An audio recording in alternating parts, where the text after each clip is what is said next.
When a minor is charged with a crime and prosecuted for a crime, he or she has really most of the same rights that an adult does. The minor is presumed innocent. The minor must be proven guilty beyond a reasonable doubt. The minor has the right to have an attorney to present evidence.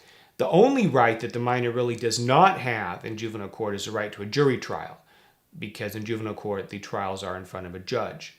But parents have a right in this process too. Parents have the right to be informed when the child is arrested or detained. The parents have a right to go to court and be present at the court proceedings and address the judge. The parents have a right to visit the child in juvenile hall if he or she is held in custody. And the parents have the right to inspect the court file.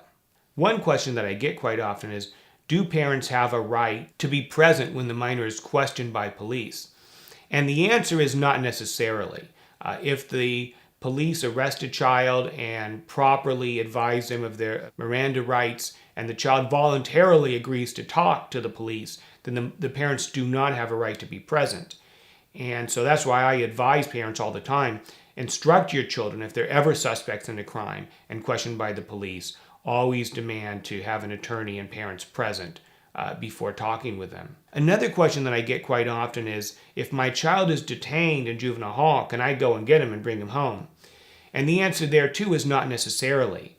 If the child is held in juvenile hall, then you have the right to have a detention hearing within 2 to 3 days of the arrest, where a judge will decide whether to send the child home. And you can certainly be present at the hearing and give your input, but ultimately it's in the judge's discretion. The important thing to know is that if you have a child who's in the juvenile court system, that your child has rights and you have rights, and a good, savvy, experienced criminal defense lawyer can help you and your child exercise those rights to avoid a juvenile record, to stay out of custody, and to get your child home.